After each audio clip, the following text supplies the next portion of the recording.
retomar o direito processual penal de onde paramos. E eu gostaria de fazer algumas considerações iniciais para que melhor pudéssemos tornar dinâmica esta aula. Primeiro é que peço a vocês que desliguem o microfone para que não dê interferência.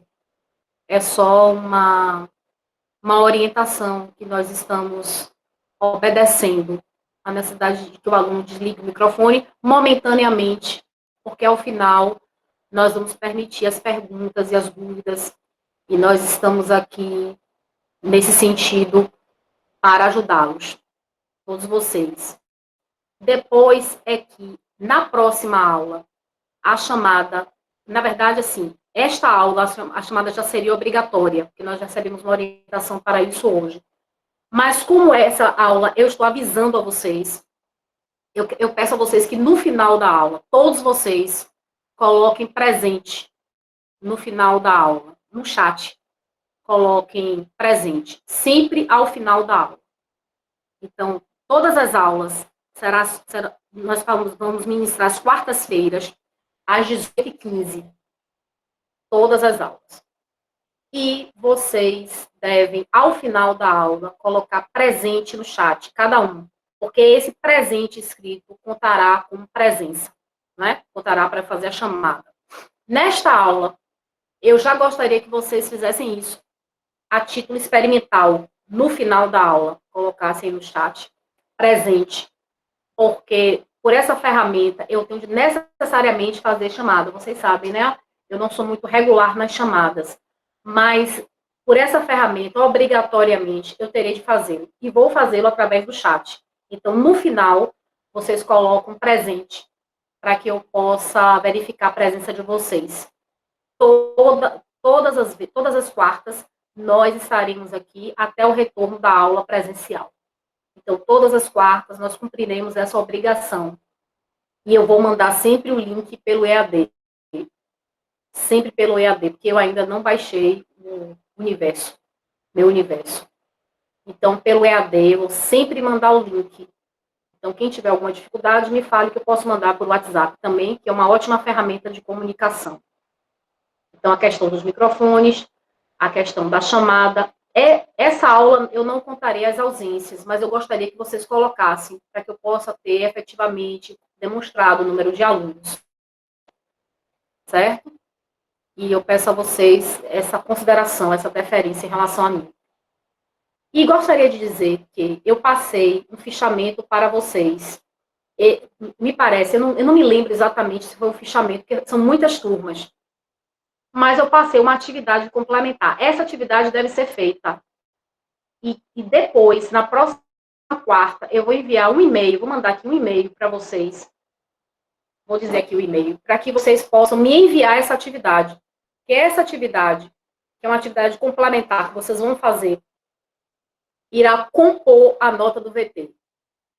Então, essa atividade, que tem natureza complementar, que tem natureza de avaliação de VT, deve ser feita semanalmente. Então, eu vou elaborar algumas atividades, toda quarta, ou todo início de semana, eu vou enviar a atividade pelo EAD. Ficará lá no EAD disponível para vocês, para que vocês possam fazer. Mas vocês só vão enviar para mim na próxima quarta, quando eu colocar para vocês qual e-mail que eu quero que vocês enviem. Essa nota, essa atividade vale nota. Isto porque ela irá compor a nota do VT. Ela irá compor a nota do VT. Então, essa atividade necessariamente vai valer nota. Certo? Porque ela vai compor a nota do VT e, por isso mesmo, ela deve ser feita, ela deve ser realizada. Você está me ouvindo? Eu não estou passei, conseguindo escutar. desligue o microfone. Desligue o microfone, porque senão não tem como a gente prosseguir. Não sei se é o meu que está com problema. Alguma dúvida que vocês tiverem, vocês podem perguntar aí. Eu já passei uma atividade. Me parece que eu já passei uma atividade de penal, de processo penal. Dei uma verificada. De qualquer forma, eu vou passar outra atividade e são atividades semanais, porque essas atividades vão contar como nota para o VT. Certo? Então, eu já passei, me lembro de ter passado.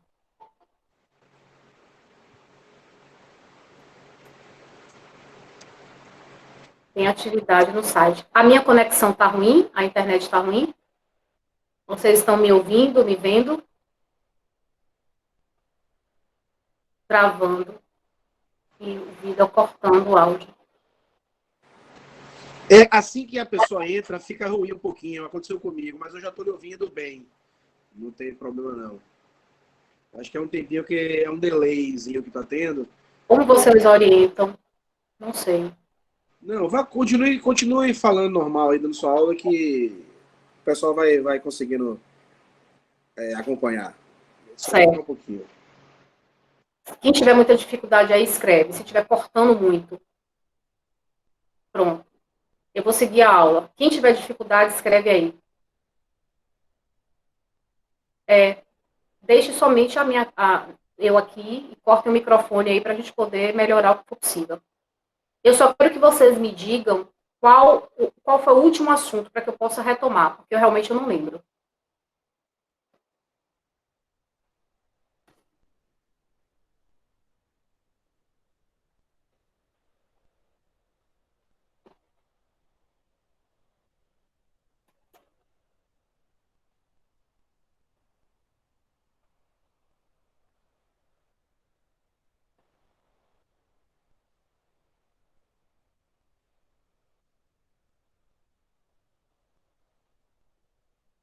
Então, me inscreva aí o último assunto que vocês lembram. Se vocês não estiverem lembrando, eu vou dar prosseguimento aqui de onde eu entendo que eu parei. É minha internet?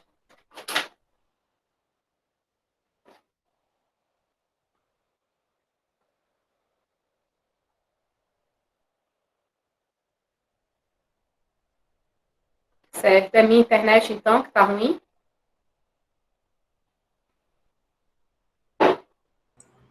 Professora, Sim. a senhora falou das fontes do direito processual penal, foi até sistema acusatório. Pronto. Então, ótimo. Falou Eu vou dar processual. continuidade. Eu falei sobre fontes já. Isso, aí falou até sistema processual Já falei penal, sobre fontes. inquisitivo e acusatório. Certo. Eu já falei sobre fontes. Fontes do direito penal, falou sim. Fonte material, fonte formal. Fontes do direito processual penal. Isso. Falei, né? Isso, fonte material, fonte formal imediata, mediata. Pronto, isso mesmo.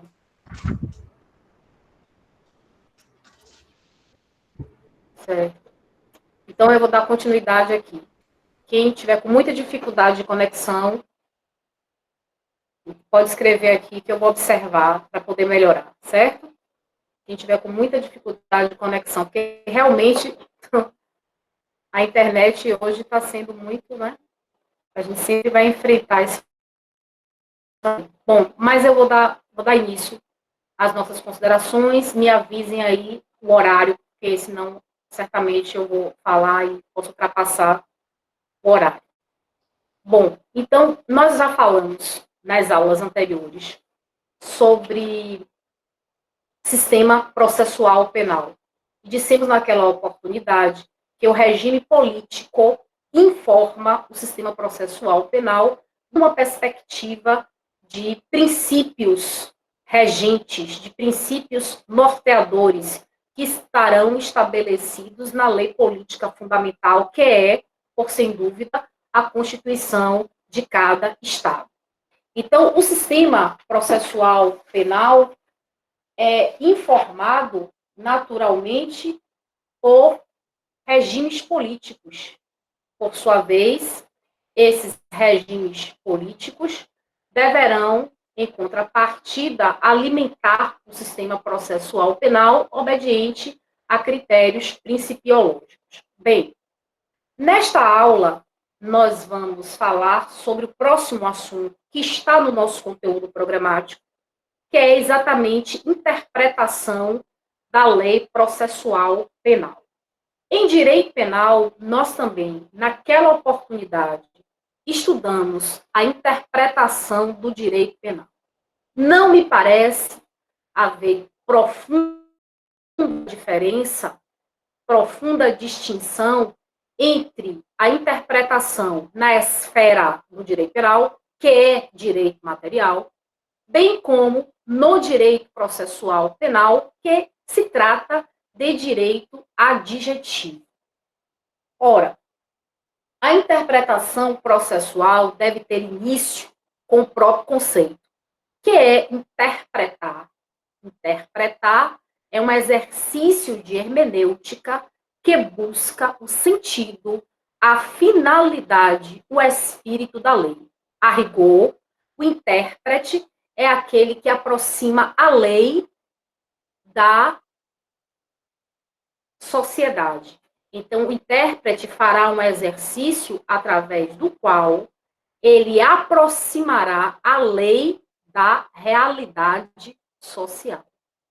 A interpretação visa buscar o sentido, o objetivo, a finalidade, o espírito da lei.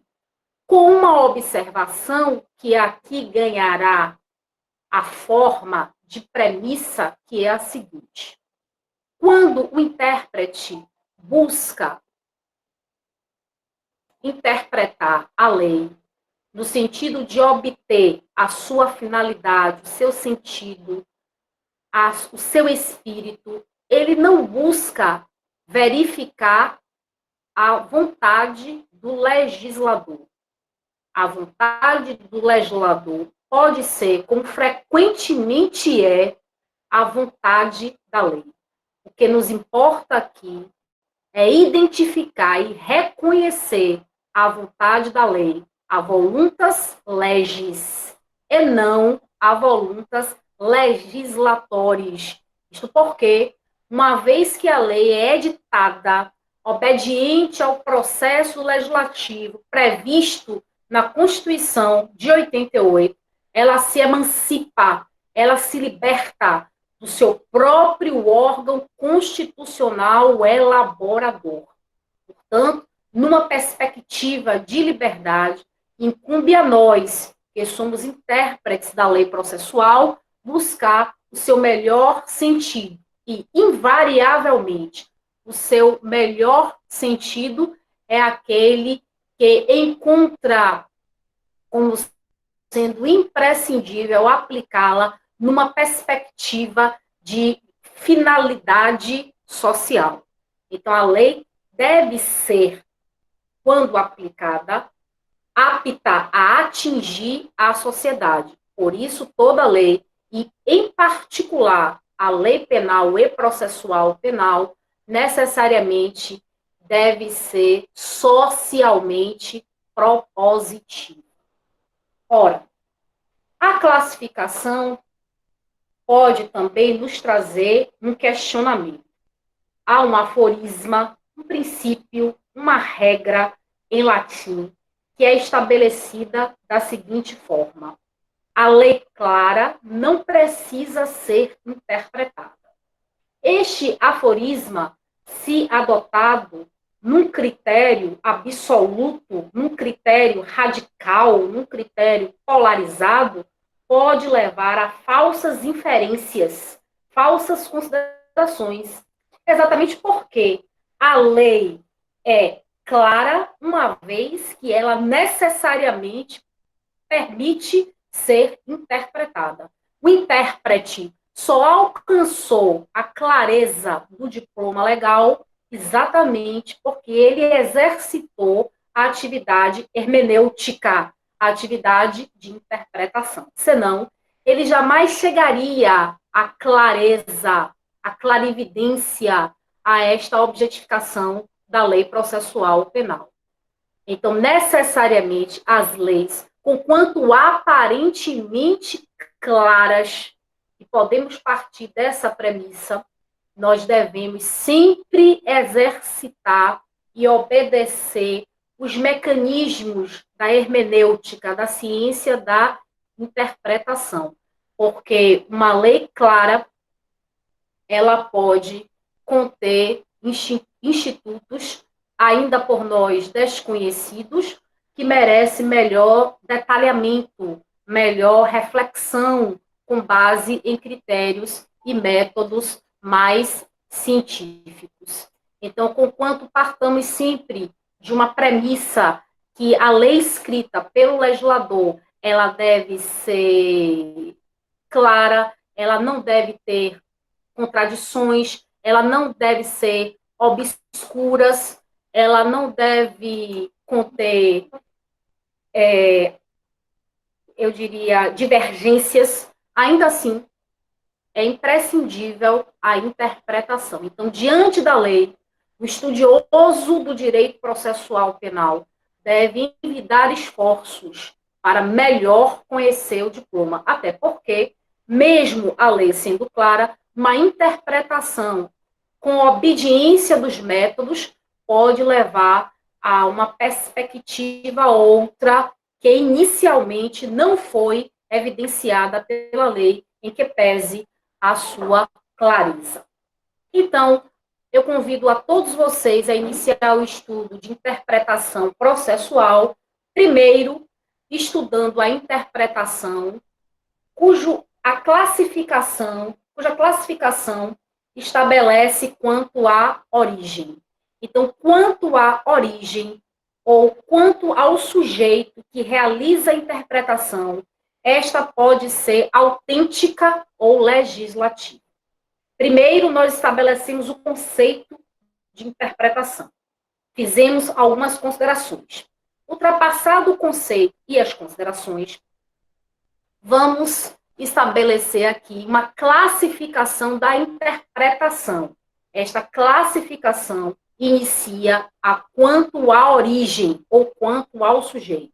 Então, quanto à origem ou quanto ao sujeito, a interpretação pode ser autêntica ou legislativa. Nesse sentido, essa expressão autêntica ou legislativa é uma expressão sinônima, guarda uma sinonímia. Quando a interpretação é autêntica ou legislativa, quando o próprio legislador se encarrega de conceituar, de definir, de explicitar determinado regramento, determinada disciplina. Porque nós sabemos que a função do legislador não é conceituar, não é explicitar, não é definir. Esta função pertence, notadamente, a quem tem expertise. Quem tem expertise é o doutrinador, é o livre pensador, é o jurisconsulto. Então, a lei tem por objetivo disciplinar comportamentos, disciplinar condutas. Nesse sentido, a lei ou o legislador utiliza um expediente anômalo, uma função anômala, ou seja, ele se investe de uma função anômala. Ele mesmo deve esclarecer o instituto. O legislador, de forma recorrente, utiliza a interpretação autêntica ou legislativa. No Código Penal e no Código de Processo Penal, nós encontraremos invariavelmente regras, normas, regras, artigos que veiculam uma interpretação autêntica. A própria doutrina, e nós adotamos o livro do eminente professor Nestor Távora, estabelece um exemplo digno de nota. O artigo 302 do Código de Processo Penal. O artigo 302 do Código de Processo Penal define o instituto do flagrante delito. Observe que a função é doutrinária. Incumbe à doutrina definir, conceituar, complexificar, problematizar. Todavia, nesse aspecto, o próprio legislador penal adota de forma anômala, extraordinária, esse expediente, e o que é extraordinário às vezes se torna recorrente e normal, para poder definir ele mesmo o instituto da prisão em flagrante. E ele o faz a fim de evitar qualquer dúvida por parte do intérprete da lei processual penal. Então, na altura do artigo 302 do Código de Processo Penal, eis que o legislador processual estabelece o conceito de flagrante delito.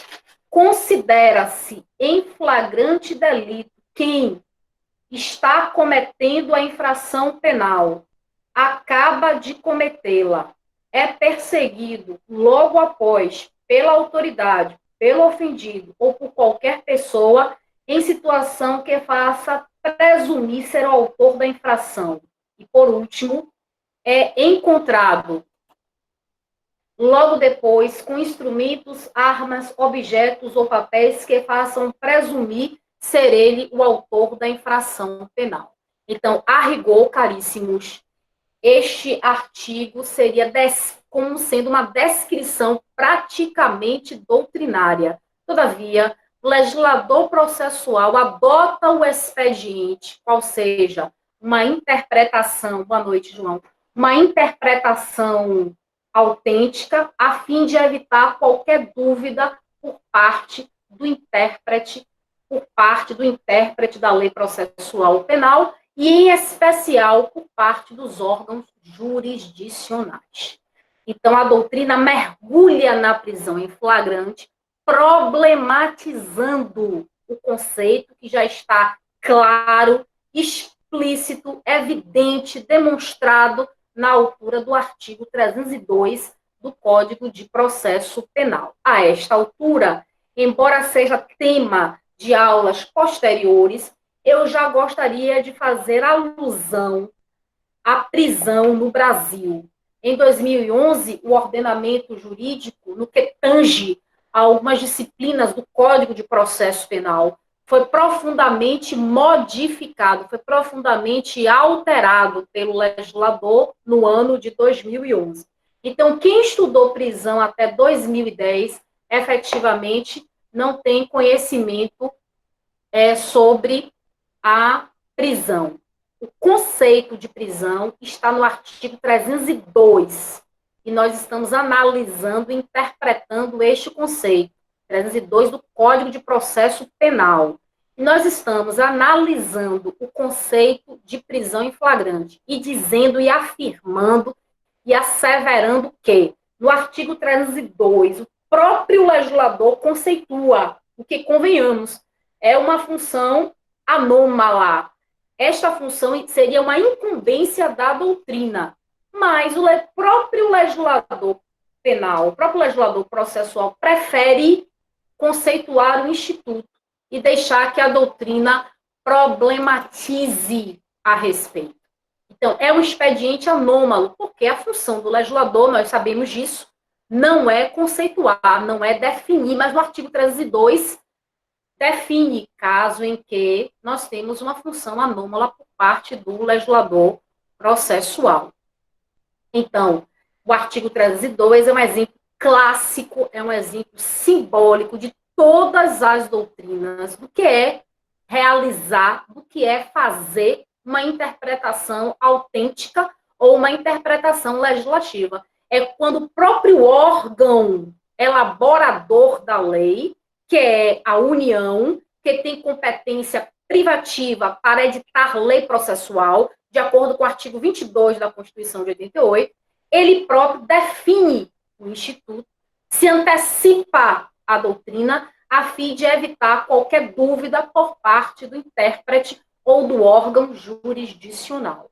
Então, como eu estava dizendo, prisão será um instituto abordado futuramente, mas eu devo, é claro, possibilitar um flash a vocês e me antecipar, afirmando que no Brasil a prisão pena e a prisão sem pena. de acordo com a melhor divisão doutrinária.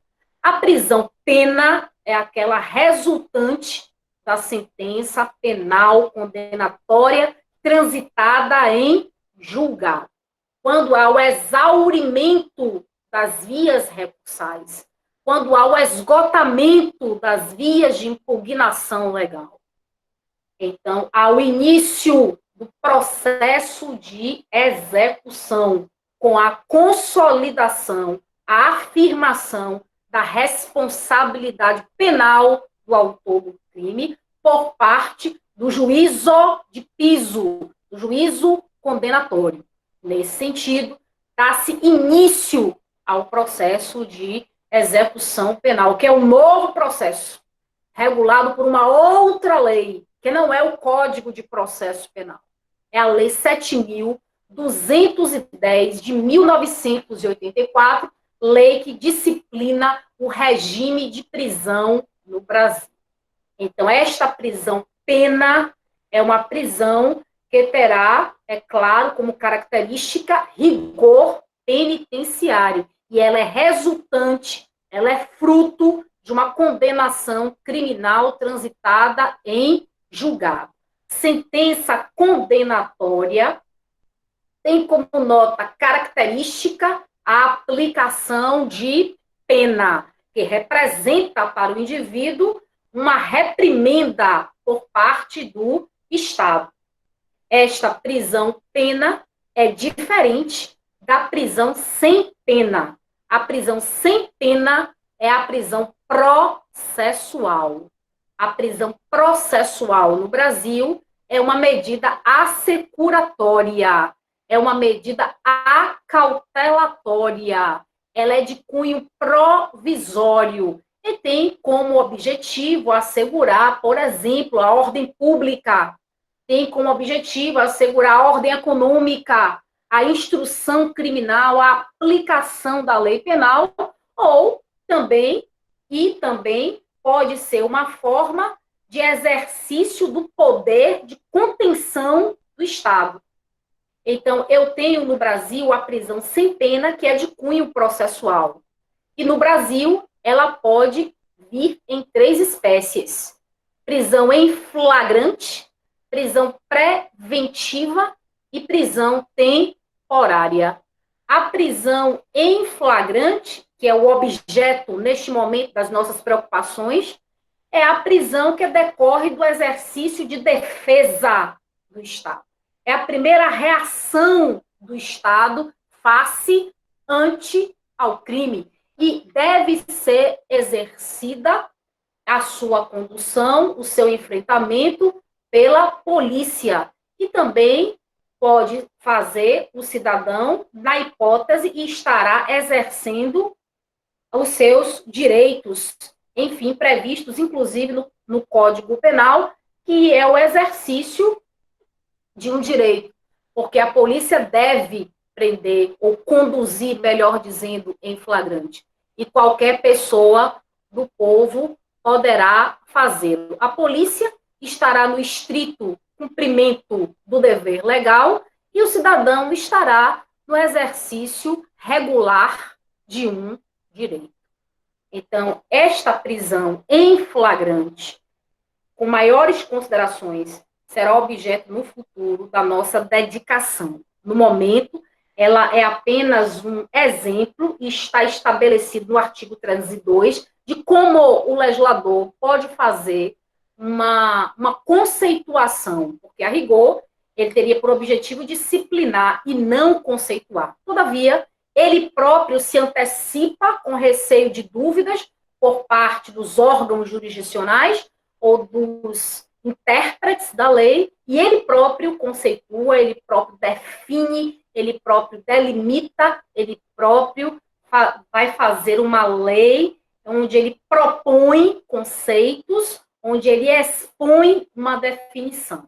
Ora, essa interpretação autêntica ou interpretação legislativa, que é realizada pelo próprio legislador, tem amparo na doutrina, é muito debatida do ponto de vista doutrinário, assim como as outras, Mas nós podemos também nos deter a uma outra interpretação, essa de grande importância para nós, que somos estudiosos do direito processual penal. Os professores, em sua generalidade, se utilizam da doutrina para explicar o direito processual penal, bem como a lei processual penal.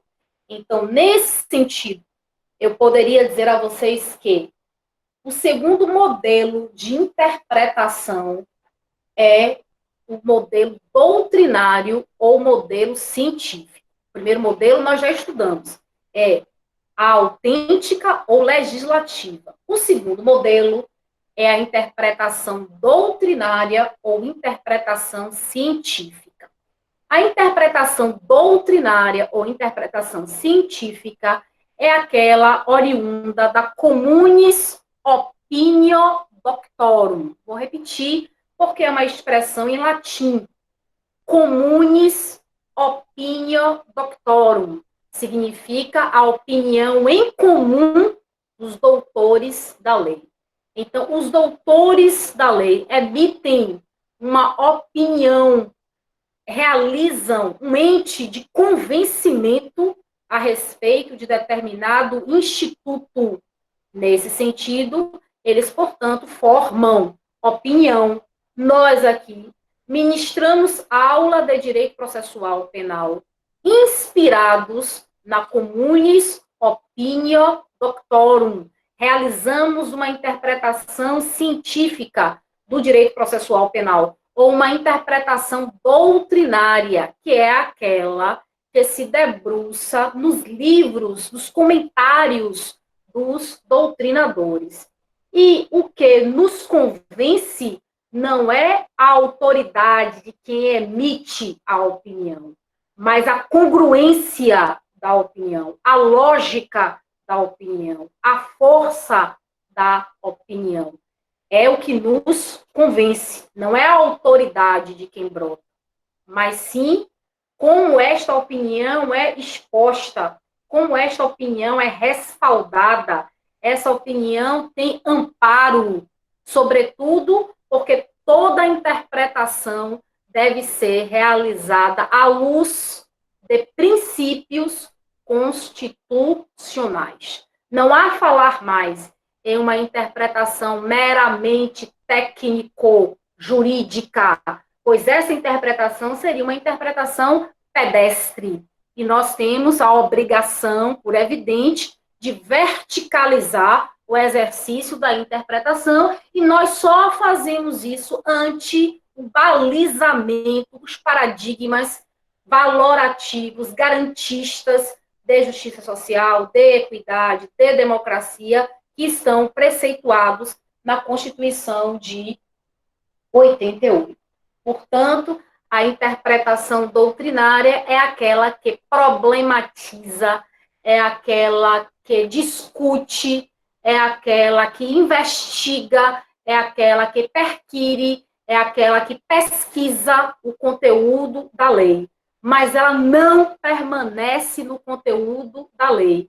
Ela explora outras evidências, ou outros elementos, ou outras situações, sobretudo quando ela tem o dever de aproximar a lei da realidade social.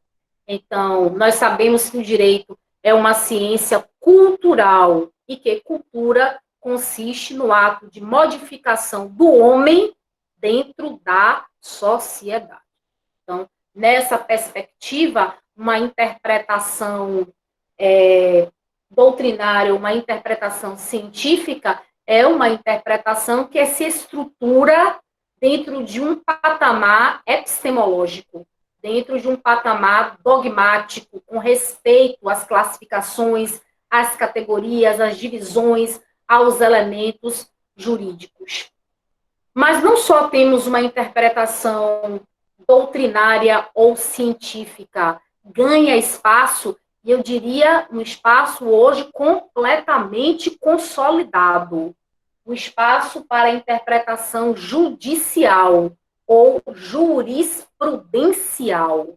Nós sabemos que há muito fizemos a transição entre o civil law para o common law, que historicamente brota do direito anglo-saxão.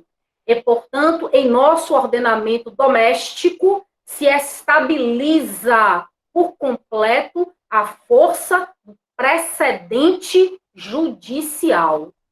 Com base nisso, nós sabemos que os órgãos jurisdicionais, ao se investirem no exercício da atividade de aplicar o direito no caso concreto, deverão ter em mira a lei, o precedente e os princípios. Eu diria que são as três grandes estruturas do ordenamento jurídico brasileiro: a lei, os precedentes e os princípios. E, portanto, realizar uma interpretação judicial é perquirir, investigar a existência do precedente, que tem força de lei. Nós sabemos disso, sobretudo porque nós acompanhamos com atenção a reforma do Poder Judiciário, que veio à luz com a emenda número 45, no ano de 2004, que estabelece no artigo 103A da Constituição de 88 a súmula vinculante. Artigo 103A da Constituição de 88, que estabelece a súmula vinculante. O Supremo Tribunal Federal poderá, naturalmente eu devo fazer a leitura, de ofício ou por provocação, mediante decisão de 2/3 dos seus membros, após reiteradas decisões sobre matéria constitucional, aprovar súmula que órgãos do poder, que a partir de sua publicação na imprensa oficial, terá efeito vinculante em relação aos demais órgãos do Poder Judiciário e à administração pública, direta e indireta, nas esferas federal, estadual e municipal, bem como proceder à sua revisão ou cancelamento na forma estabelecida em lei. Então, essas súmulas oriundas do Supremo Tribunal Federal vincularão todo o poder executivo, cuja incumbência é exatamente tornar concreta a lei, como também deverá fazê-lo na esfera do próprio Poder Judiciário, à exceção do próprio Supremo Tribunal Federal, que poderá cancelar a súmula. E, quanto ao Poder Legislativo, é claro, no que tange ao órgão que cria, que dá origem à lei, o Poder Legislativo não pode estar vinculado, não pode estar submetido. Porque se tivesse, isso seria uma emasculação do poder. Isso retiraria a virilidade do Poder Legislativo.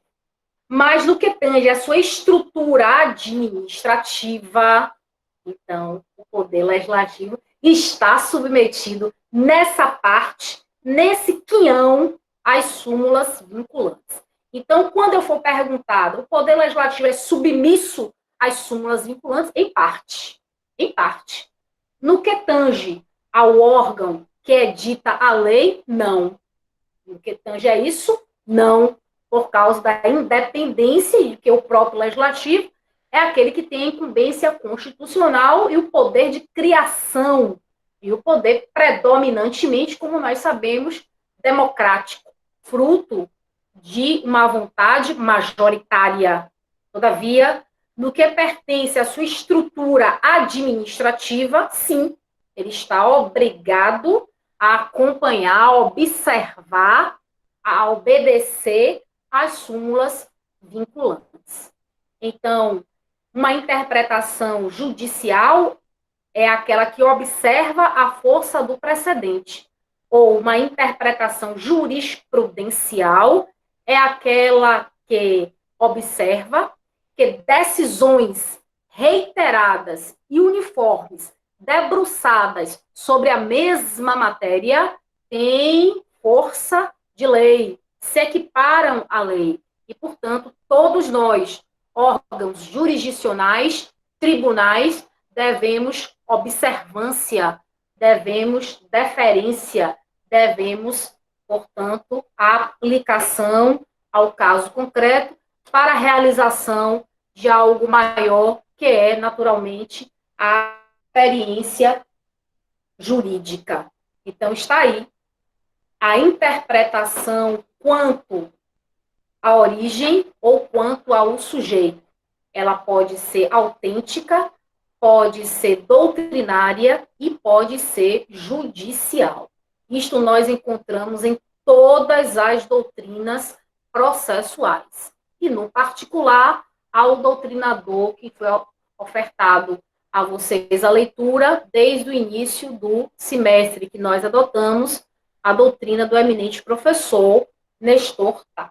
A essa altura, nós devemos avançar um pouco mais e eu convido a vocês a classificação quanto ao modo. Quanto ao modo ou quanto aos meios empregados.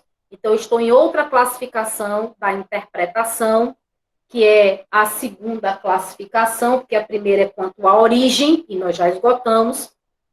Agora, nós vamos fazer um estudo de uma outra classificação da interpretação, que é exatamente quanto ao modo ou quanto aos meios empregados. Eu tenho particularmente uma crítica a fazer quanto a esse modelo de interpretação. Me parece que é um modelo tanto quanto tradicional, me parece que é um modelo tanto quanto ortodoxo. Tem importância? Tem, mas a doutrina processual, de um modo geral, já deveria ter avançado um pouco mais. Sobretudo, porque a teoria constitucional está avançadíssima nos métodos de interpretação.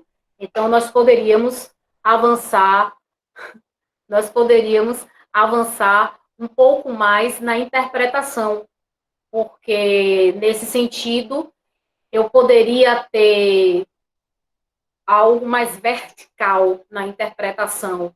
E essa classificação da interpretação ainda é uma classificação, vocês vão notar isso, soa um pouco ortodoxa, soa um pouco histórica, soa um pouco clássica, e nós já deveríamos ter aprofundado os mecanismos de interpretação exatamente para torná-la mais moderna, mais contemporânea e mais em conformidade até mesmo com a hermenêutica processual, que nesse sentido está consideravelmente mais avançada. No entanto, como é estabelecido nos livros de doutrina, eu vou repassar a vocês, sempre fazendo as considerações que eu acho oportunas e adequadas. Quanto ao modo ou aos meios empregados, a interpretação pode ser literal, são expressões sinônimas, certo? Literal, gramatical ou sintática. São expressões sinônimas. Literal ou gramatical ou sintática. São expressões que têm o mesmo significado. Eu não sei vocês, mas eu gosto muito quando a doutrina estabelece várias nomenclaturas. É ruim de gravar, mas depois que você memoriza as nomenclaturas, se torna melhor até para falar. Imagine se todos nós falássemos interpretação gramatical, seria algo cansativo. Então, nós podemos falar interpretação sintática ou interpretação literal. Essa interpretação é que, muitas vezes, eu tenho como sendo uma interpretação, eu diria, é um tom pejorativo, mas eu vou usar, me permitam aqui, é uma interpretação pedestre. Por quê? Porque essa é o primeiro degrau. Eu diria que é uma interpretação de piso. Ou seja, eu tenho de identificar, eu tenho de reconhecer quais os significados das palavras que o legislador utiliza, que o legislador emprega, que o legislador adota. Porque, a princípio, eu devo compreender que o legislador, seja ele penal, seja ele processual, enfim, que o legislador não utiliza palavras ociosas na lei. Então, não utilizando palavras ociosas, todas as palavras possuem um significado, possuem uma semântica. E nós já estamos bem entendidos de que, não raro, o direito possui termos, possui vocábulos equívocos, com significados diferenciados. Então, todas as vezes que eu fizer a leitura de uma regra, de um artigo, de um dispositivo, de um capítulo da Lei Processual Penal, eu devo ficar atento ao significado daquela palavra, porque talvez o significado daquela palavra em lei ganhe um conteúdo distinto da normalidade das palavras do vocabulário usual. Então, como nós vamos fazer uma interpretação de um artigo, de uma lei, se nós não conhecemos a semântica, se nós não conhecemos o significado da palavra, isto não faria o menor sentido e nós não conseguiríamos avançar na interpretação. Sim, porque a interpretação literal é, como eu disse anteriormente, uma interpretação pedestre, uma interpretação preambular, uma interpretação prévia, eu diria mesmo que é a antessala para os modos ou meios de interpretação, mas ela é imprescindível. Imprescindível, porque eu não vou estar habilitada a fazer interpretações mais complexificadas, mais problematizadas, mais abstratas, se eu não conheço ou desconheço o significado da palavra. Então, ela ganha, nesse sentido, propulsão, ela ganha, nesse sentido, importância.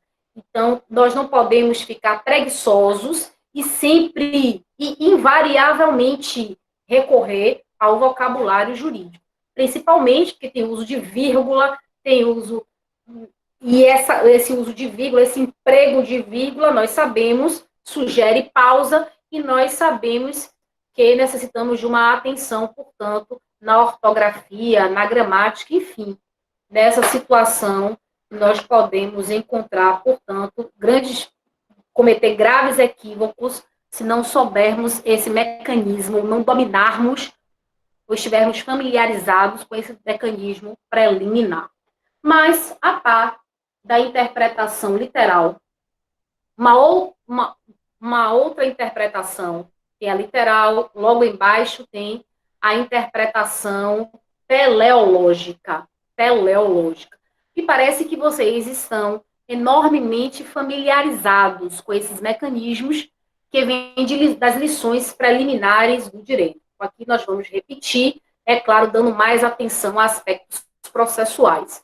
Mas o que seria uma interpretação teleológica? Uma interpretação teleológica é aquela que visa, que objetiva, identificar, reconhecer, para enaltecer a finalidade da lei, o espírito da lei.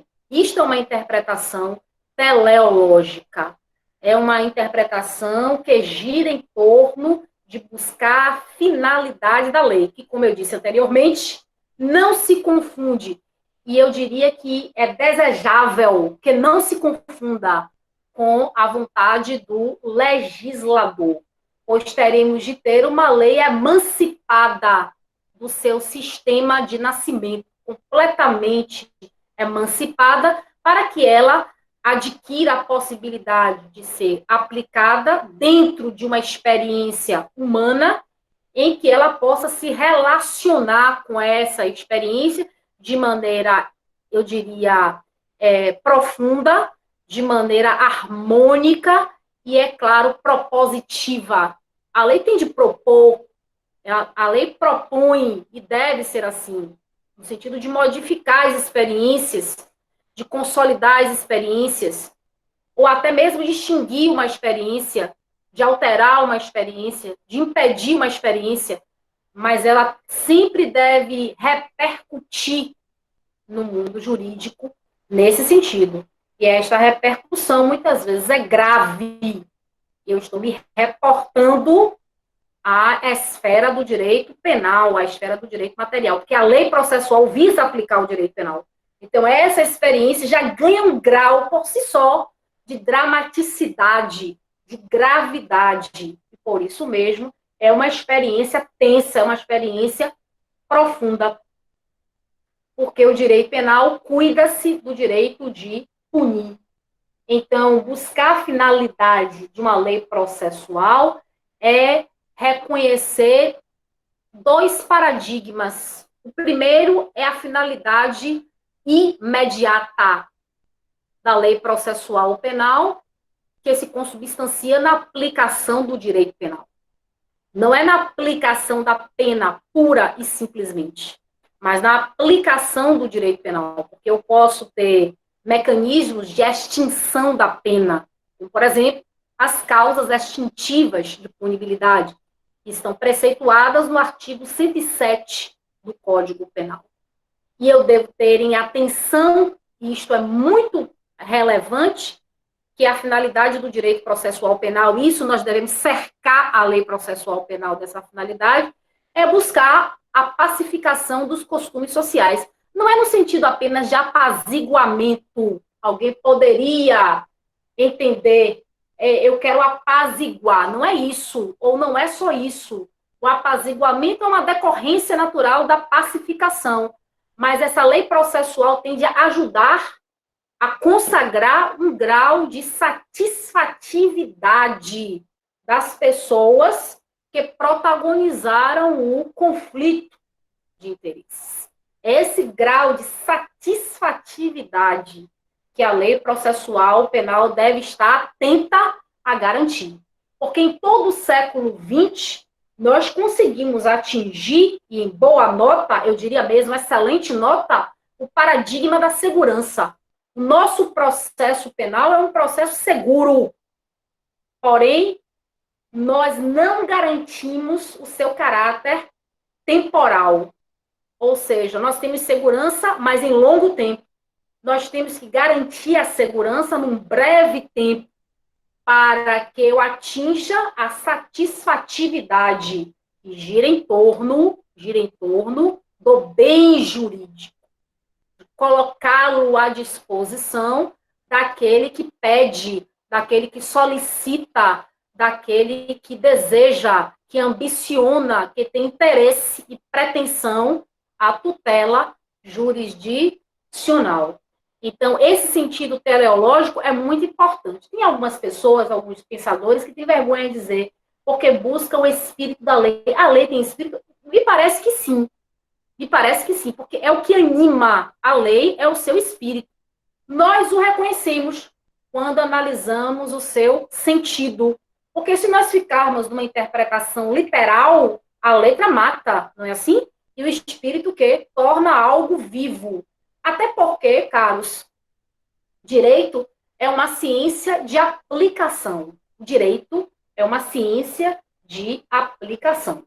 Então, o direito é uma experiência. Inclusive, há um livro do saudoso professor Miguel Reale, que eu estou aproveitando durante esse tempo para fazer a leitura. Não férias, né? Porque nós não estamos de férias, inclusive. Eu nem me ousaria falar isso. Mas durante esse interregno, durante esse intervalo das aulas online, que no final exige muito mais que as aulas físicas, por causa da ferramenta e da preparação, eu aproveito para ler o livro do eminente professor Miguel Reale, Direito como Experiência. É um excelente livro. Agora é profundo, porque tem viés filosófico, e toca, e repercute, e faz, inclusive, uma reflexão sobre o sentido teleológico da nossa ciência, que é, sobretudo, um sentido não apenas técnico, mas eminentemente ético. E não é qualquer ética, é a ética anteposta, proposta pela nossa Constituição de 88, que é uma Constituição incrivelmente garantista de direitos e, eu também diria, direitos fundamentais e como, por exemplo, o direito à liberdade, direito à vida, e também os mecanismos para exercitar esses direitos, como eu citaria aqui o habeas corpus, que é uma ação penal, constitucional, popular, vocacionada à proteção da liberdade de ir, vir ou permanecer, que pode ficar restrita em situações contingenciais e de exceção. Bem, não sei se vocês estão acompanhando, vocês poderiam me dar um ok aí, se está tudo bem? Se vocês estão acompanhando, se vocês estão entendendo, se está muito rápido, obrigada. Tudo bem, obrigada mesmo. Já li aqui. Ótimo. Que ótimo, então. Eu vou dar continuidade aqui. Interpretação lógica. A interpretação lógica é importante porque ela brota das regras do raciocínio. Quanto ao modo, a interpretação pode ser literal, teleológica ou lógica. Literal, teleológica ou lógica. Nós estamos explicando a interpretação lógica. A interpretação lógica é aquela que brota das regras do raciocínio. Direito é lógica também, mas não é qualquer lógica, como eu posso dizer repetidamente.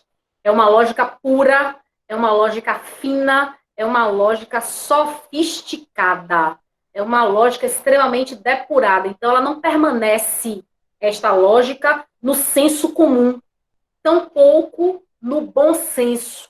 É preciso avançarmos mais para compreendermos a lógica do direito, que envolve perspectivas de outras ciências, inclusive.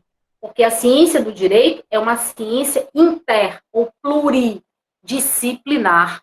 Então, nesse sentido, a nossa ciência, a ciência do direito processual penal, no que tange a hermenêutica, adota, quanto ao modo, a interpretação lógica, com critérios de raciocínio, critérios de premissa maior, premissa menor, conclusão. Tudo isso os nossos doutrinadores estudam na interpretação lógica, na elaboração da sentença, para que a motivação ela desemboque naturalmente numa conclusão, não seja uma sentença suicida. Isto é um exercício, por exemplo, de lógica. A conclusão deve decorrer da motivação, da fundamentação da sentença, da colocação das premissas, menor, maior, da conclusão.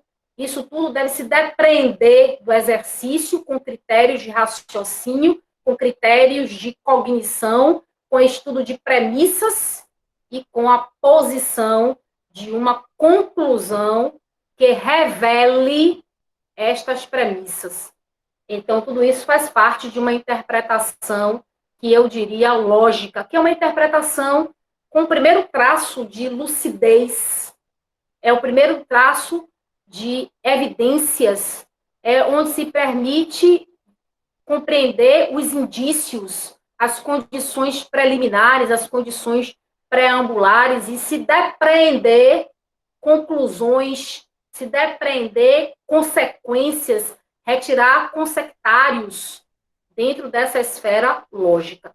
Então, sem a lógica, seria muito difícil o raciocínio numa perspectiva de direito. Sem a lógica, a nossa ciência seria um caos. Seria extremamente, eu diria, insegura, sem disciplina. É claro, isto não elimina a lógica, a possibilidade de divergências, de desencontros, de opiniões antagônicas, de opiniões antípodas, e frequentemente é necessário, e eu diria até mesmo desejável, para a nossa ciência que assim seja, exatamente para garantir a pluralidade de pensamentos, a pluralidade de ideias, o ideário dentro do direito é importante. Considere-se aqui, nesta biblioteca, neste gabinete, eu só tivesse livro de um só autor, ou se eu só seguisse apenas e não admitisse uma opinião divergente, contraditória, a princípio, ou antagônica. Então, a diversidade, no melhor sentido da palavra, a pluralidade e a aparente contradição é que efetivamente garante a perspectiva da ciência. E a lógica não espanca a dúvida. Afinal, a dúvida é a propriedade do método investigativo. O levantamento da hipótese é que garante, finalmente, a perpetuidade, a permanência de uma ciência, sobretudo a ciência do direito, que é construída a partir de exercícios de interpretação e até mesmo do que nós estamos fazendo aqui, de pura retórica, mas aqui uma retórica certamente acompanhada de melhores luzes, mais sábias, muito mais sábias que as minhas. Quanto ao modo histórico, essa interpretação, particularmente, caríssimos, eu gosto. É da minha predileção essa interpretação quanto ao modo histórico. Todos nós que somos estudiosos do direito e que escolhemos a ciência do direito para cultivar, para cultuar, que é uma ciência que merece ser cultuada, nós escolhemos por afinidades profundas com o português, como também com história. É claro que tem alunos que não, que vêm de outras ciências, inclusive, eu até isso acho, particularmente, eu acho isso muito interessante, quando eu tenho alunos que são oriundos de outras ciências. Mas, por exemplo, eu que só tenho essa formatura, que é em direito, eu sempre gostei e tive predileção por história e por português. Não a gramática, mas a literatura é minha paixão, é uma das minhas paixões. Eu sempre gostei e até hoje eu procuro sempre fazer uma reflexão. Então, o direito, nesse sentido, a interpretação histórica fará com que você, que é um estudioso do direito processual, enfim, da lei processual, procure identificar o momento histórico em que essa lei foi proposta. Qual a experiência histórica por detrás da elaboração desta lei? A partir dessa experiência, com traços da história, eu consigo chegar em determinadas motivações da lei, como, por exemplo, na motivação política, na motivação econômica, na motivação até mesmo, como agora, contingencial. É possível. E, nesse sentido, se eu consigo chegar nessa motivação, eu, portanto, alcanço uma interpretação em um patamar naturalmente histórico. Mas é claro que não se trata de uma interpretação por ser histórica, imagine, considere uma interpretação contínua. A interpretação histórica não é apenas apontar o plano político, o plano econômico, o programa naquele momento do governo, ou a situação do Congresso Nacional, mas é, sobretudo, o discurso do parlamentar, o histórico daquele que defendeu a lei. Enfim, é observar esses processos que eu diria não lineares, esses processos descontínuos, ou, por exemplo, como a lei dos crimes hediondos, que foi editada numa circunstância em que o crime repercutiu e percutiu dentro da sociedade, um crime praticado contra um dos donos de uma das maiores fortunas no Brasil, na ocasião, no início da década de 90. Então, essas particularidades, essas singularidades, é importante. Então, não é um estudo histórico linear, é um estudo descontínuo, em que eu vou examinar certos condicionamentos históricos que são mais verdadeiros, porque reais, do que propriamente certas linearidades dos livros de história. Então, é preciso que você tenha, portanto, uma acuidade intelectual, um senso, um instinto, uma intuição para a investigação e para a perquisição. Eu gosto, porque eu gosto de analisar a perspectiva política daquela lei, e gosto quando o doutrinador estabelece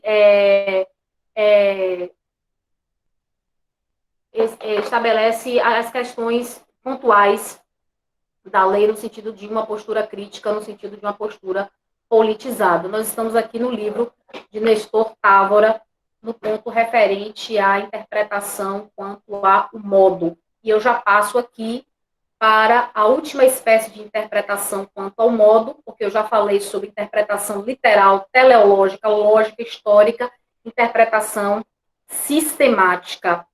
A interpretação sistemática. Bom, quando nós estudamos uma lei, naturalmente, hoje, dentro de uma perspectiva de princípio interdisciplinar, nós somos naturalmente obrigados a reconhecer o seguinte, que a lei processual, ela, quando é editada fora do Código de Processo Penal, naturalmente, ela não vem sozinha, não é filha única, não é filho único. Ela sempre está correlacionada no diploma legal a matérias penais e, sobretudo, administrativas. Eu poderia exemplificar citando a lei de tóxico, a lei de drogas. Poderia fazê-lo com referência à Lei Maria da Penha, poderia citar como exemplos. Então, é contínuo a edição de leis que estabelecem o processo, que estabelecem o rito, que estabelecem a liturgia, o regramento para a atividade dos protagonistas da justiça penal, mas essa lei, invariavelmente, é acompanhada de aspectos penais, de direito de punir, como também de direito administrativo. Nesse sentido macro, dá ensejo à necessidade que o intérprete ele se familiarize com o direito material, penal e com outros ramos do direito, para que ele possa realizar uma interpretação sistemática da lei processual penal. Porque fazer uma interpretação sistemática...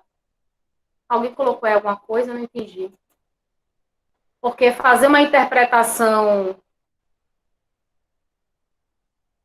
Depois eu vou falar sobre isso, Carol, sobre esse estudo aí. Fazer uma interpretação, eu diria, sistemática, é uma interpretação que começa assim. Uma interpretação que você, a princípio, enxerga um conjunto. Que conjunto é? Lei penal, lei processual, lei administrativa. Então, você enxerga esse conjunto como sendo um conjunto. Ora, a noção de conjunto, para nós, em direito, é uma noção mais simples. Então, ela nos permite uma análise, permite, mas muito limitada para o direito, a noção de conjunto. Precisaríamos de uma análise mais profunda, com maior prospecção. Então, em vez de dizer conjunto, a doutrina prefere uma interpretação sistemática, porque o sistema, para o direito, é maior que o conjunto. O sistema é um conjunto de princípios. Então, agrega, embarca princípios na interpretação matemática. E eles, na interpretação sistemática. E esses princípios são coordenados de forma coerente, congruente, harmônica, lógica. Mas nós não podemos nos permitir ficar numa interpretação sistemática. A rigor, atualmente, por causa da interdisciplinaridade, a interpretação deve ser de forma comunitária, deve ser realizada em comunidade. Isto significa que o intérprete, o estudioso do direito processual penal, deverá envidar esforços para conhecer outros ramos do direito, a fim de efetivamente eu diria com eficiência, realizar uma interpretação mais que sistemática, muito mais do que conjuntural, uma interpretação em comunidade. Mas, apenas um segundo, nós estamos falando aqui partindo do pressuposto que nós todos temos a compreensão disso. Mas imagine estudar, por exemplo, o Código de Processo Penal, conhecendo um ou outro artigo. Nós temos que fazer a leitura do Código de Processo Penal, conhecendo os dispositivos, conhecendo a seção, com atenção ao capítulo, com atenção ao título, com atenção ao livro. Isto é que é uma interpretação sistemática dentro de uma lei, para que passemos para uma interpretação em comunidade, que é exatamente uma interpretação em que embarcam outros ramos do direito e que nós devemos efetivamente estar acompanhando. Norberto Bobbio, grande cientista, filósofo do direito, estabelece que as normas jurídicas nunca existem isoladamente, ou seja, de forma solitária, sozinha, singular, mas sempre em um contexto em que elas mantêm relações particulares entre si. Então, elas estão o tempo todo num processo que eu diria que é de simbiose, de troca, de toque, de aproximação. E isto tudo ganha muita importância. Terminamos, caríssimos, interpretação dentro do que está na doutrina, interpretação processual. Perdão, existe mais uma parte aqui. Não terminamos, não, desculpa. É a interpretação quanto ao resultado. Quanto ao resultado. Então, terminamos uma classificação, que foi quanto ao modo. Vamos agora falar rapidamente, é pouquinho, a interpretação quanto a Nestor Távora, Processo Penal. O livro que nós adotamos no início do semestre, Nestor Távora, Processo Penal. De Nestor Távora, a editora Juspodium. Então, quanto ao resultado, a edição deve ser atual, o quanto possível. Ou, se você não conseguir atual, a partir de 2012, mas é melhor que seja atual. Quanto ao resultado, nós podemos, então, estabelecer a interpretação declarativa, interpretação restritiva, extensiva e progressiva. Vou repetir, mas à medida que eu for explicando, eu vou repetir novamente. Interpretação declarativa, restritiva, extensiva, progressiva. Quanto ao resultado, a interpretação pode ser declarativa. Quando, caros, uma interpretação é declarativa, a interpretação é declarativa quando o texto normativo corresponde e evidencia o que deseja ou que desejou externar a lei. Então, todas as vezes que o texto normativo, texto escrito, dispositivo, corresponder à voluntas legis, à vontade da lei, ao que desejou externar a lei, nós temos, nesse sentido, uma interpretação eminentemente declarativa. Ou seja, é uma declaração. A lei externa e evidencia, manifesta, exterioriza a sua vontade. Caríssimos, nós, todos nós, pelo uso do bom senso, compreendemos que todos nós, a partir do bom senso, devemos compreender que a lei, invariavelmente, ela atinge esse objetivo, ou seja, que ela, em sua perspectiva de elaboração, ela vai externar em sua literalidade o que ela intimamente propõe, não é? Vai haver essa conexão entre o texto escrito e o seu desejo íntimo. Partimos do pressuposto desta ordenação, desta sintonia, dessa ligação, desse elo, de que o texto escrito corresponde à vontade, ao desejo da lei. É um pressuposto, eu partiria desse pressuposto em qualquer estudo da lei. Mas isso pode não ser uma realidade.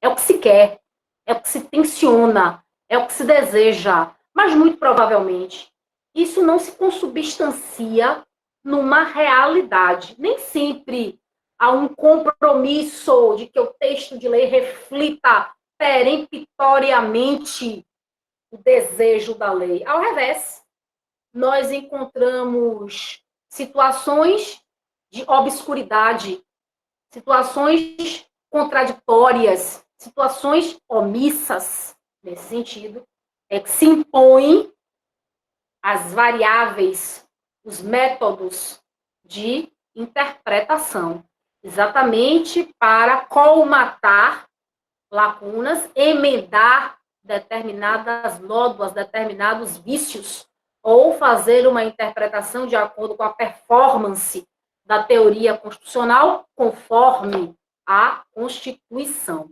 Alguém me perguntou qual a diferença entre interpretação teleológica, que busca a finalidade da norma, e a interpretação declarativa. Eu não diria que você deve fazer essa diferença. Essa não é a questão, não é o que se impõe. Eu diria que a diferença é quanto ao modo. A interpretação teleológica é um modo de interpretação. E a declarativa é o resultado de uma interpretação. Então, entenda, você não vai comparar uma coisa com a outra, porque a interpretação teleológica, ela brota de um modo ou de um meio. E a declarativa é o resultado deste processo. Então, eu empreguei os mecanismos quanto ao modo e observei que o resultado foi declarativo, ou seja, o resultado foi que o texto corresponde ao desejo da lei. Eu empreguei todos os meios e eu não vi isso. Eu vi que eu devo fazer uma interpretação ampliativa, porque a lei não foi declarativa. Como assim? Na interpretação, restritiva, a norma disse muito mais do que desejava, e eu devo fazer as arestas. Às vezes, a norma eu diria, excessiva na disciplina, ou seja, há situações ali que eu não preciso aplicar como está escrito. Então, eu posso fazer as determinadas adequações, os determinados ajustes. Eu diria, caros, que por a lei ser abstrata, o grau de abstração de todo diploma legal, para que ele circunscreva, para que ele contorne um caso concreto, necessariamente, na atividade jurisdicional, eu tenho de maneira recorrente, de maneira costumeira, realizar uma interpretação restritiva. Me parece que é da natureza da atividade jurisdicional, do órgão jurisdicional, realizar essa interpretação. Essa interpretação restritiva.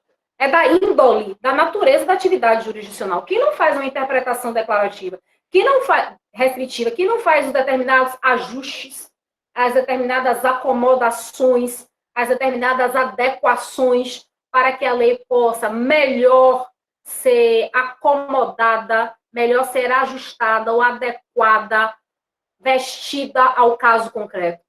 Então, me parece que é um modelo doutrinário que está aí, mas que na prática, na praxis, isso já é feito, eu diria, continuamente. Eu não vejo isso aqui como uma exceção, eu vejo isso aqui como uma praxis da atividade jurisdicional. Não vejo nem como algo abstrato, ou doutrinário, ou acadêmico. Isso aqui é a praxis da atividade jurisdicional. E se ela uma interpretação extensiva, é quando a lei ficou aquém do que se desejava. Então, eu tenho de ampliar o seu alcance para poder atingir o significado. Mas, professora, isso em processo pode? Pode. Isso o processo pode, sim. Em processo penal pode. Porque a lei processual, caros, não reflete o direito de punir. Quem reflete o poder de punir, o direito de punir, é a lei penal. Então, a própria estrutura da lei processual admite essa interpretação ampliativa mais facilmente, porque a lei processual é uma lei, como nós vamos verificar, se não já o fizemos, é uma lei neutra, ela não beneficia, não prejudica, porque ela não tem este condão, ela não tem essa força. Ela guarda na sua estrutura um grau de neutralidade, porque é uma lei para regência de uma atividade, é um método, é um instrumento. Então, ela não necessariamente é boa ou má, ela guarda um grau sincero, austero, eu até diria, de neutralidade.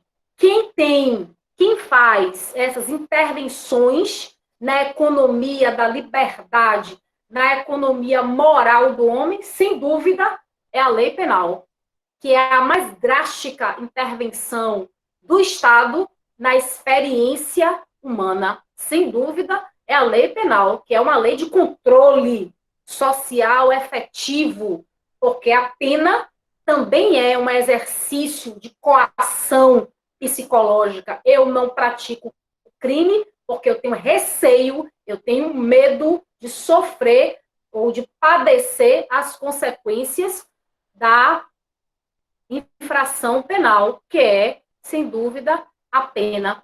Então, a lei processual penal pode transitar por restrição e ampliação mais facilmente, mas ninguém vai se iludir numa interpretação declarativa, ou seja, aquela em que é exato. Imagine um grau de exatidão entre o texto escrito e o que a lei efetivamente desejou falar, desejou mencionar, desejou disciplinar. Nós temos isso como algo que podemos ambicionar, mas isso não está na experiência, no direito como experiência, porque nós sabemos dos nossos esforços no sentido do entendimento da lei. Imagine considerar que a lei escrita reflete exatamente o que é exatamente o que ela quis dizer. Eu tenho inúmeros fatos sociais, um sem número de experiências. Cada uma dessas experiências guarda particularidades. Então, é claro que a lei tem de ser elástica e tem de ter um grau de possibilidade de se materializar, de concretização, para atender a essas particularidades. Então, eu devo sempre fazer os ajustes, não é? A aplicação do direito pela atividade jurisdicional é uma aplicação, inclusive, é uma característica, um atributo da jurisdição, é criativa, onde eu vou elaborar uma norma, não é lei, uma norma para o caso concreto. Eu tenho de elaborar para o caso concreto, obedecendo os ditames legais, porque, é claro, eu não posso substituir, na minha atividade jurisdicional, o poder legislativo elaborando uma terceira lei. Não é isso. Eu não teria legitimidade para isso. Eu não teria essa incumbência, eu não estou investida desse poder concedido, conferido pela Constituição de 88. Por último, aí mesmo encerra a interpretação progressiva. É claro que é uma interpretação que necessariamente atende a necessidades prementes de modernização da lei processual penal. Considere que o nosso Código de Processo Penal nasce na década de 40, um Código de Processo oriundo do Código de Processo Penal italiano, com viés fundamentalmente fascista, dentro do regime político estabelecido por Benito Mussolini. Então, nesse sentido, eu devo aguardar que o Código de Processo Penal mereça a necessidade de ser modernizado diante de situações em que a persecução penal deverá utilizar ferramentas tecnológicas, por exemplo. Considere que em 1940, para perseguir o crime, em 1940, para perseguir o crime, eu tinha uma ferramenta. Eu tinha uma ferramenta, que não era uma ferramenta tecnológica, mas em 2020 eu necessito de aperfeiçoamentos, de aprimoramentos do Código de Processo Penal para poder exercer a persecução criminal. Porque a maneira que a ciência evolui, o crime também se aprimora. O modus faciendi, o modus de execução do agente vai se aprimorando, lamentavelmente. Então, eu preciso interpretar o Código de Processo Penal numa perspectiva mais moderna, que se confraternize com as descobertas científicas. Eu vou citar um exemplo. Que eu acho que é relevante. Vocês estão acompanhando? Só me deem um ok aí, por favor. Se está tudo bem, se vocês estão acompanhando, de vez em quando, de vez em quando eu tenho que saber vocês aqui, para que eu não fique falando sozinha, né? Então, eu preciso saber de vocês. Eu vou citar um exemplo que eu acho, obrigada, gente. Obrigada. Eu vou citar um exemplo a vocês, que eu acho um exemplo digno, um exemplo relevante, inclusive, talvez eu tenha me reportado a esse exemplo. Talvez eu tenha me reportado em sala a esse exemplo. Se eu não me reportei, melhor que eu faça agora. E se me reportei, eu devo, então, reforçar à vista da relevância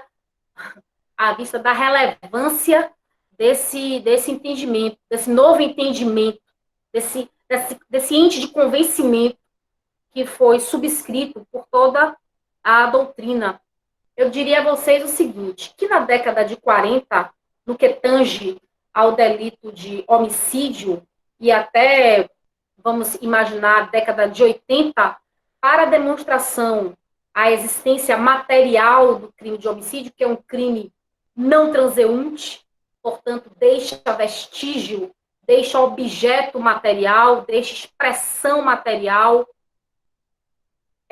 seria imprescindível para o oferecimento da denúncia, para mesmo a sentença de pronúncia, porque o crime de homicídio, vocês sabem, é da competência do Tribunal do Júri Popular, era imprescindível o laudo cadavérico, o laudo necroscópico, o exame de corpo de delito no organismo morto, como prova da existência do crime, prova material da existência do crime. Era imprescindível.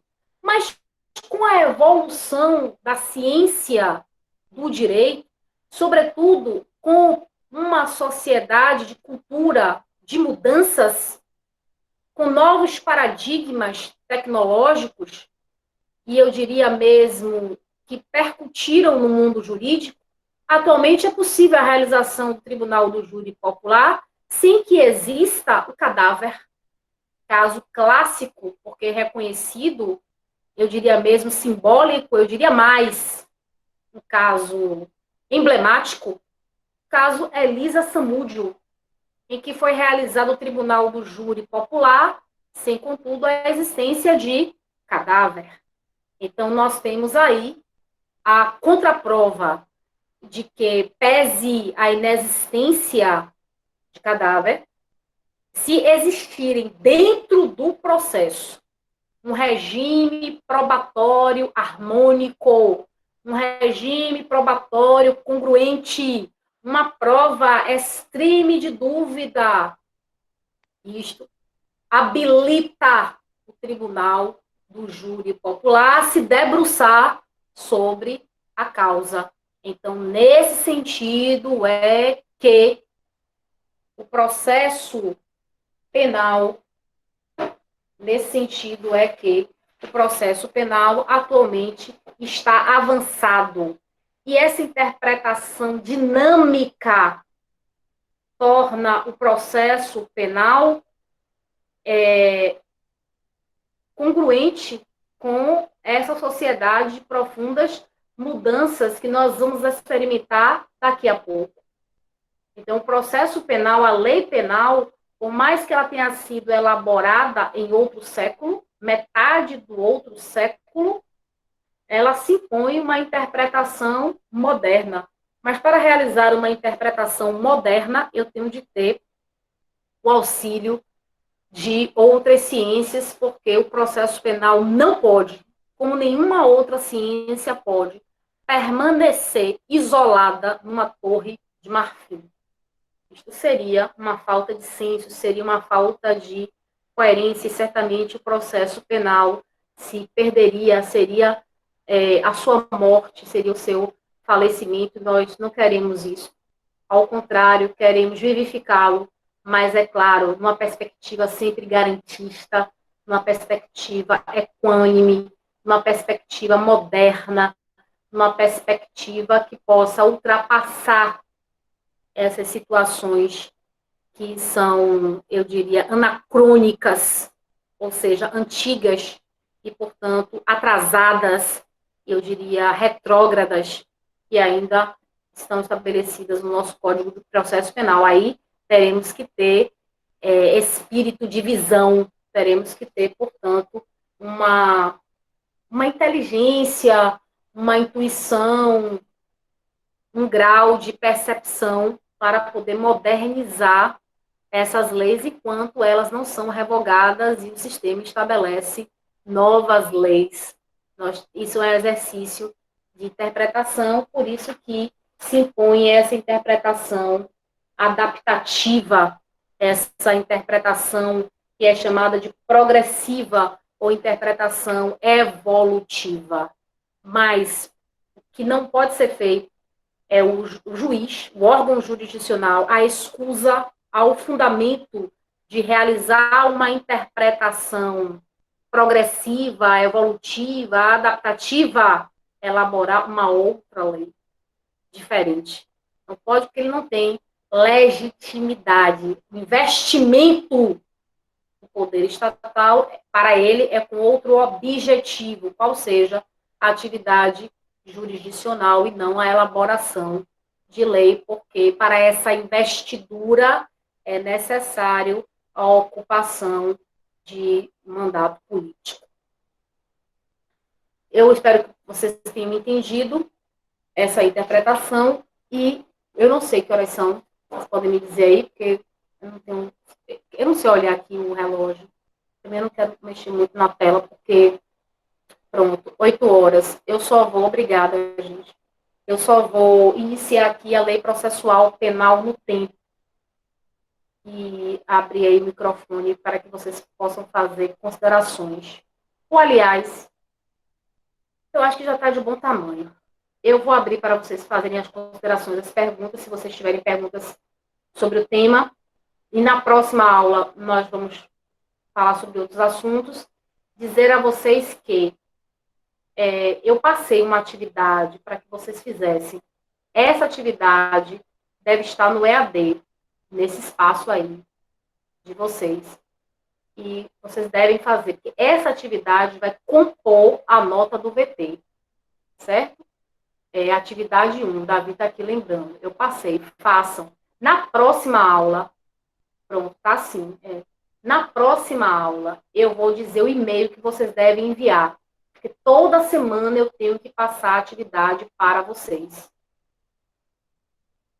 Então, Davi, se você puder fazer a gentileza de passar para o grupo, você passa aí. Toda semana eu vou passar a atividade para vocês. A atividade dessa semana... A atividade é essa que já está aí postada, que eu coloquei. Oi? Eu vou colocar no grupo também. A atividade dessa semana... Ler as classificações das... Eu vou passar agora, mas vou mandar também por e-mail. É o fichamento de interpretação da lei processual penal. Vamos fazer assim? Toda semana eu passo para que vocês façam um fichamento do livro de Nestor Távora. que é o livro que nós dispomos aqui desde o início, fizemos desde o início do semestre. Então, para essa semana, a atividade dessa semana, vocês podem fazer o fichamento sobre interpretação, é pequeno, sobre interpretação da lei processual penal. Vocês podem fazer. Eu vou reforçar no sistema EAD o fichamento. O fichamento. Fichamento. Me mandem aí, para poder compor a nota de vocês do VT. Certo? Então, toda semana eu vou preferir fichamento. Enquanto eu estou falando, vocês vão dando presente aí para poder ficar registrado no chat que vocês assistiram a aula. Certo? Na próxima semana, quem não fizer isso vai levar falta. É sempre no final da aula. Certo? Vocês devem fazer isso. Por que vão levar falta? Porque é uma diretriz agora da faculdade, né? A necessidade de que se faça esse registro aí, para nós termos uma prova que nós estamos aqui ministrando aula e vocês estão assistindo. Pois é, um fichamento. Alguma dúvida? Alguma pergunta? A filmagem aí, tá tudo bem, gente? Tá tudo certo? Eu vou depender muito disso para poder melhorar o que for possível, né? Então, pronto. Certo. Que bom, então eu fico muito feliz. Eu sinto muita falta de vocês. Eu quero aproveitar. O livro é Nestor Távora. Nestor Távora. O filme fica travando, né? Vou ver aqui a internet. Eu vou ver aqui a internet. Mas eu quero aproveitar, se vocês... aproveitar só um momento para dizer a vocês que eu queria agradecer a vocês muito. Eu estou muito feliz por esse contato com vocês. Eu estou feliz pelo contato com vocês, certo? Com vocês. Isso é a minha felicidade, viu? E o que vocês precisarem, olha aí na internet, os livros, enfim, viu? O que vocês precisarem, vocês têm meu WhatsApp, todos vocês têm meu WhatsApp, e vocês podem tirar dúvidas, etc, etc. No mais, vamos conduzir com tranquilidade tudo isso, viu? Vamos conduzir com tranquilidade, tá bem? Um abraço, eu vou descansar agora na minha voz, porque ainda vou dar outra aula, tá certo? Então, quarta-feira a gente se vê aqui, no nosso cantinho. A primeira tarefa, eu acho que foi o fichamento. Agora, eu não lembro bem agora como foi essa primeira tarefa. Davi deve saber melhor que eu. A próxima aula é no horário da aula, 18h15. A outra aula de processo, eu acho que é 25, de execução é 20h50. Mas essa aula é 20h15. Muita saudade de vocês. Um beijo para vocês. Tá bem? Eu vou encerrar aqui, então. Certo? Um abração para vocês. Tchauzinho. Tchauzinho.